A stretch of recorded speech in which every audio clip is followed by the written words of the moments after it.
ప్రఖ్యాత భౌతిక శాస్త్రవేత్త స్టీఫెన్ హాకింగ్ బతికి ఉన్న రోజుల్లో ఒక విషయం గురించి ప్రత్యేకంగా చెప్పేవారు. ఆ విషయంలో తన ముందు చూపుతో మొత్తం మానవాళిని ఆ విషయంపై హెచ్చరిస్తూ వచ్చారు.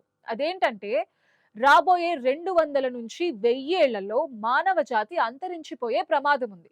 భూమిని దాటి అంతరిక్షంలోకి విస్తరించకపోతే మానవాళి మనుగడ సాధ్యం కాదని ఆయన ఘంటాపథంగా చెప్పారు. భూమిపై పెరుగుతున్న జనాభా, వాతావరణ మార్పులు, అణుయుద్ధాల ముప్పు, కరోనా లాంటి మహమ్మారుల కారణంగా భూమి ఆవాస యోగ్యత కోల్పోయే అవకాశం ఉందని శాస్త్రవేత్తల అంచనా. హాకింగ్ చేసిన ఈ వ్యాఖ్యలు కేవలం ఊహలు కావు, అవి గణిత శాస్త్ర లెక్కలు. నానాటికి పెరుగుతున్న పర్యావరణ విధ్వంసంపై ఆధారపడి చెప్పడం జరిగింది. చివరి రోజుల్లో కుర్చీకే పరిమితమై కదలలేక జీవితం గడిపిన హాకింగ్ విశ్వాంతరాలను ఊహిస్తూ సూచనలు చేశారు.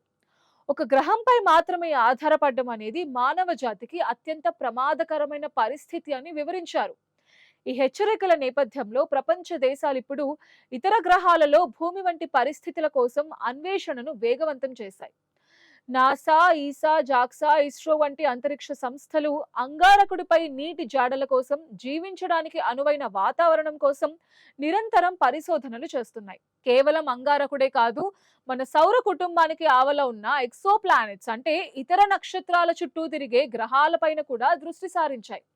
విశ్వాంతర యాత్రలు ఇప్పుడు కేవలం కుతూహలం కోసం చేసేవి కాదు, అవి మానవ జాతిని కాపాడుకోవడానికి చేయాల్సిన అత్యవసర ప్రయత్నాలుగా చూస్తున్నారు.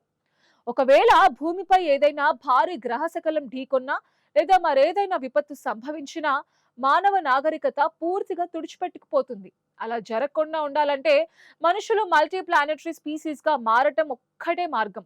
ఈ దిశగా సాగుతున్న పరిశోధనలు అంతరిక్ష యుగంలో ఒక కొత్త అధ్యయనానికి నాంది పలుకుతున్నాయి. హాకింగ్ సూచించిన గడువులోపే మనిషి ఇతర గ్రహాలపై అడుగు పెట్టడం అనేది ఒక చారిత్రక అవసరంగా మారింది.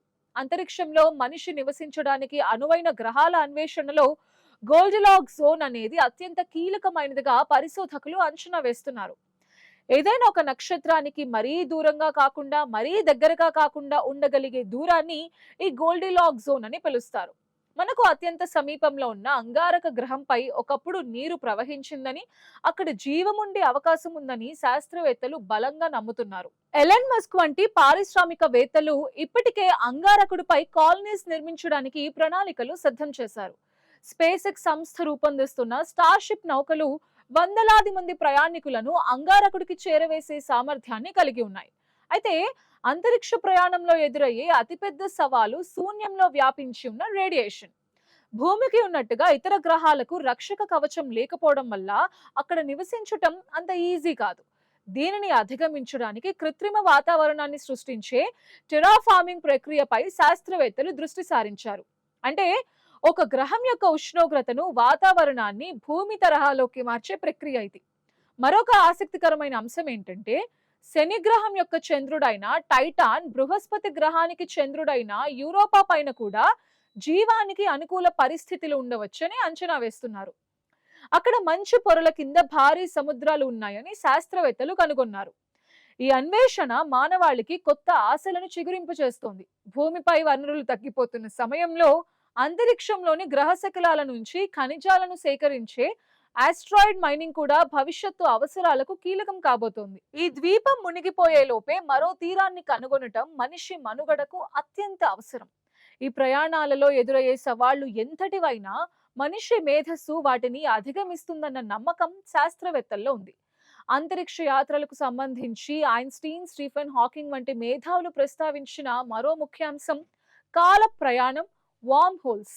కాంతి వేగంతో ప్రయాణించే నౌకలను తయారు చేయగలిగితే ఇతర నక్షత్ర మండలాలకు చేరుకోవటం ఈజీ అవుతుంది. లేదంటే ఇప్పటి టెక్నాలజీతో భూమికి 4.7 కాంతి సంవత్సరాల సమీపంలో ఉన్న అల్ఫా సెంట్రారీ నక్షత్రం చేరాలంటే 70,000 నుండి 1,00,000 సంవత్సరాల ప్రయాణం చేయాల్సి ఉంటుంది. ఒకవేళ కాంతి వేగంతో ప్రయాణించే వాహనాలు తయారు చేసినా అందుకు దాదాపు 4.5 సంవత్సరాలు ప్రయాణం చేయాల్సి ఉంటుంది. ఈ నక్షత్రం చుట్టూ తిరిగే గ్రహాలపై జీవం ఉండవచ్చని టెలిస్కోప్స్ ద్వారా గుర్తించడం జరిగింది. అయితే అక్కడికి చేరుకోవటం ప్రస్తుత సాంకేతిక అసలు సమస్య.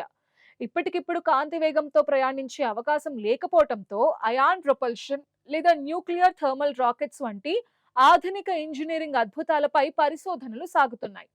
జేమ్స్ వెబ్ టెలిస్కోప్ ద్వారా అందుతున్న తాజా చిత్రాలు విశ్వంలో ఎన్నో భూమి వంటి గ్రహాలు ఉన్నాయని స్పష్టం చేస్తున్నాయి. ఈ అన్వేషణలో ఆర్టిఫిషియల్ ఇంటెలిజెన్స్ పాత్ర కూడా చాలా కీలకంగా మారింది. మనుషులు వెళ్ళలేని ప్రమాదకరమైన గ్రహాలపై రోబోలు అడుగుపెట్టి అక్కడి పరిస్థితులను విశ్లేషిస్తున్నాయి. ఇస్రో చేపట్టిన గగన్యాన్ వంటి ప్రాజెక్ట్స్ భారతదేశానికి కూడా ఈ అంతరిక్ష రేస్లో ముందు వరుసలో నిలబెట్టాయి. ఇతర గ్రహాలపై ఆక్సిజన్ తయారు చేసే యంత్రాలను నాసా ఇప్పటికే అంగారకుడిపై విజయవంతంగా పరీక్షించింది. ఇది భవిష్యత్తులో అక్కడ నివసించబోయే మనుషులకు ప్రాణాధారంగా మారుతుంది. హాకింగ్ హెచ్చరించినట్టుగా కేవలం భూమిపైనే ఉండిపోవడం అనేది ఒక వినాశనానికి దారితీసే అవకాశం ఉంటుంది. ప్రకృతి వైపరీత్యాలు, మనిషి చేసిన తప్పిదాల వల్ల భూమి నాశనం కాకముందే మానవాళి విశ్వమంతా విస్తరించాలని శాస్త్రవేత్తలు చెప్తున్నారు. ఈ విశ్వాంతర యాత్రలు కేవలం విజ్ఞాన శాస్త్ర ప్రయోగాలు మాత్రమే కాదు, ఇవి మానవ జాతి యొక్క భవిష్యత్తుకు సంబంధించిన విషయాలు. ఇతర గ్రహాలకు వలసలు పోవడం వల్ల జీవ వైవిధ్యాన్ని కూడా కాపాడుకునే అవకాశం ఉంటుంది. ఈ క్రమంలో అంతర్జాతీయ సహకారం ఎంతో అవసరం. అన్ని దేశాలు కలిసికట్టుగా పనిచేస్తేనే ఈ ప్రయత్నం సాధ్యమవుతుంది. భౌతిక శాస్త్ర సూత్రాల ప్రకారం విశ్వం నిరంతరం విస్తరిస్తోంది. హాకింగ్ హెచ్చరికలు ఒక హెచ్చరికగా మాత్రమే కాకుండా ఒక అవకాశంగా కూడా కనిపిస్తున్నాయి. మనిషి తన పరిధులను దాటి ఆలోచించినప్పుడే కొత్త ఆవిష్కరణలు సాధ్యమవుతాయి. భూమి మానవ నాగరికతలకు తల్లి ఒడి లాంటిది. కానీ ఒక బిడ్డ ఎప్పటికీ తల్లి ఒడిలోనే ఉండిపోలేడు. ఎదగడానికి, కొత్త ప్రపంచాన్ని చూడడానికి బయటకు రావాల్సిందే.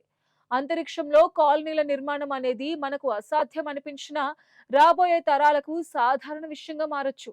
చంద్రుడిపై బేస్ క్యాంప్ ఏర్పాటు చేయడం ద్వారా అంగారకుడికి వెళ్లే ప్రయాణాన్ని సులభతరం చేయవచ్చని శాస్త్రవేత్తలు భావిస్తున్నారు. చంద్రుడిపై దొరికే హీలియం-3 వంటి ఇంధనాలు భవిష్యత్తులో భూమి యొక్క విద్యుత్ అవసరాలను తీర్చడంతో పాటు రాకెట్లకు ఇంధనం కూడా తయారు చేసే అవకాశం ఉంటుంది. విశ్వాంతర ప్రయాణం వల్ల మనిషికి కేవలం కొత్త ఇల్లు మాత్రమే దొరకదు, విశ్వం పుట్టుకకు, జీవం ఆవిర్భావానికి సంబంధించిన రహస్యాలు కూడా తెలుస్తాయి. మనకంటే బుద్ధిజీవుల నుంచి ఇన్నాళ్ళు మనకు తెలియని కొత్త విషయాలు తెలుస్తాయి. అంతేకాదు, కాలం మరియు అంతరిక్షం మధ్య ఉన్న సంబంధాన్ని అర్థం చేసుకోవడం ద్వారా మానవ జాతి మరో ఉన్నత స్థాయికి చేరుకుంటుంది. హాకింగ్ తన మరణానికి ముందు రాసిన brief answers to the big questions book లో కూడా ఇదే విషయాన్ని నొక్కి చెప్పారు. మనం అంతరిక్షంలోకి వెళ్ళకపోతే మరణానికి సిద్ధంగా ఉండాలని ఆయన హెచ్చరించారు.